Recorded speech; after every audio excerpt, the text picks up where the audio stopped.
রাসূল পাক সাল্লাল্লাহু আলাইহি ওয়াসাল্লামের নূর মুবারক কোথা থেকে আসতো? দুনিয়ার জমিন পর্যন্ত, আসমান জগৎ, জমিনের জগৎ।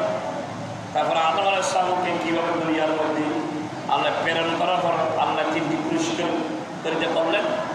এরপরে আমরা যারা এখন আদম সন্তান, আমাদের একটা নিয়ে কথা বলতেছি, সেটা হচ্ছে কি মানুষ তৈরির 7 জিনিস। আমি আপনি তৈরি হয়েছি কয়টা জিনিস দিয়ে? মানে 7টি, ভিতরের মধ্যে 3টি। মানুষ তৈরির 7 জিনিসের মধ্যে ভিতরের মধ্যে হচ্ছে 3টি। একটা হচ্ছে রূহ, আরেকটা হচ্ছে আকল, আরেকটা হচ্ছে কি আকল, একটা রূহ, একটা আকল, একটা নফস, 3টা জিনিস। এটা ভিতরের। রূহ আপনি দেখতে পান না, যখন চলাফেরা করেন তখন বুঝতে পারেন রূহ আছে। আর একটা আকল, আকলের মধ্যে কাজ করা যায়, মসজিদে আসা যায়, ভালো কাজ করা যায়, খারাপ কাজ ইত্যাদি। একটা হচ্ছে নফস, নফস আপনাকে ভালো করতে পারে, নফস আবার আপনাকে খারাপের দিকে নিতে পারে। এটা কিসের? ভিতরের অংশ। রূহ, আকল এবং নফস শেষ। বাহিরের শরীরের অংশ দেখেন, মাটি, বাহিরের অংশ 7টি: মাটি, আগুন, পানি, বাতাস। আবার মাটি, আগুন, পানি, বাতাস, এই 7টি এবং 3টি মিলে এই 7টি জিনিসের মধ্যে একজন মানুষ পরিপূর্ণতা অর্জন করছে। সুবহানাল্লাহ। তার পক্ষ থেকে, আল্লাহ রাব্বুল আলামিনের পক্ষ থেকে। এখন আসি নফসের 3 অবস্থা। আমাদের নফস আছে নফস আম্মারা, শুনেছেন অনেকের কাছ থেকে, নফস আম্মারা, নফসে লাওয়ামা, আর একটা হচ্ছে নফসে মুতমাইন্না। নফসে আম্মারা, নফসে লাওয়ামা, নফসে মুতমাইন্না। এখন আসি নফসে তৈয়ার। আমাদের নফসের কাছে নফসে তৈয়ার, কোথা থেকে নফসের তৈরি হয়? হিংসা। দেখেন ওই নফসের দিকে যায়, হিংসা, অহংকার। মানুষের হিংস অহংকারী করে, ঠিক আছে? হিংসা, অহংকার, লোভ, এটা নফসের তৈরি হয়। এখন আসে আকল তৈয়ার। আকল হয় যে আমাদের লজ্জা, ভয়, মহাব্বত। দেখেন আল হায়া ও শোবাতে মিনাল ঈমান, যার থেকে হায়া শরম না তার থেকে ঈমান নাই।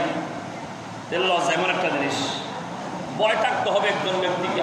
ভয় মানে অনেক রকম ভয় আছে, যেখানে ইত্তাকুল্লাহ, আল্লাহ বলেন তোমার আমাকে ভয় করো, আমাকে ভয় করো।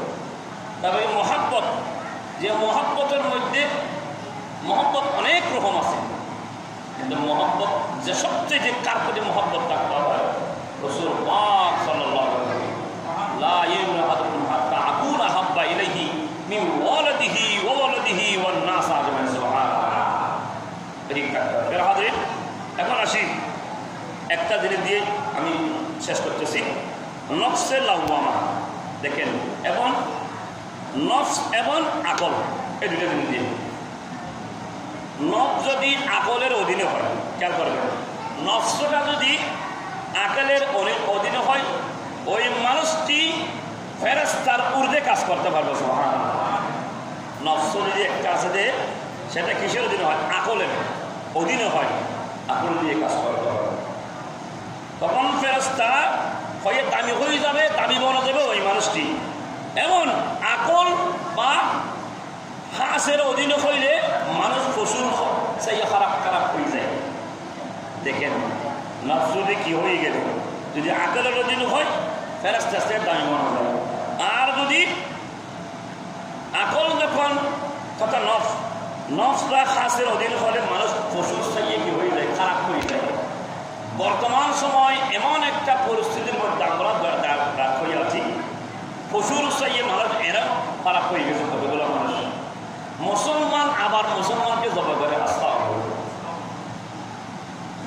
যে দল করে কেন মুসলমান মুসলমানের ভাই, মানুষ যখন দুনিয়ার জমিনে বসবাস করবে, ভালো খারাপ করবে, তখন আপনার আদালত, থানা ইত্যাদি করতে হতো না। নিজের বিচার নিজে করলে আর কিছু করতে হতো না।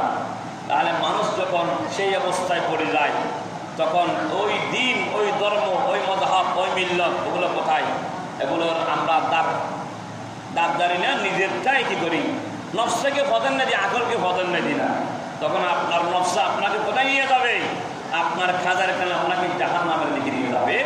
যখন আপনি ভালো কাজ করবেন আকল দিয়ে, বিভাগ দিয়ে, কোরআনকে আমল করে, হাদিসকে আমল করে, যখন সাহাবাকরা কিভাবে নিজের জীবন গঠন করছে, তাবেঈন, তাবে তাবেঈন, আইম্মায়ে মুজতাহিদিন, খুলাফায়ে রাশিদিন, রিদওয়ানুল্লাহি আজমাইন, যারা কিভাবে নিজের জীবন গঠন করে আমি আপনি পর্যন্ত জানার জন্য পৌঁছে দিয়েছে।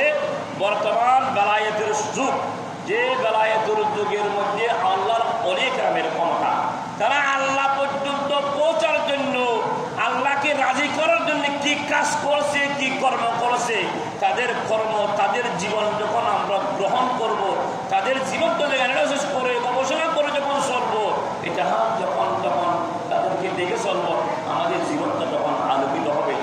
যখন তাদেরকে না মানে, তাদের ইতিহাস না জানে, কোরআনকে বাদ দিয়ে, হাদিসকে বাদ দিয়ে, দিন ধর্ম বাদ দিয়ে যখন নিজের নফসটাকে প্রাধান্য দিয়ে যখন কাজ করব, যেটা শয়তানে কি করে আশ্রয় নিয়ে কাজ করে, তখন আপনি দুনিয়া থেকে যাওয়ার সময় জাহান্নামের স্টার্টিং নিয়ে সরাত দিয়ে যাওয়া ছাড়া আর কিছু হতে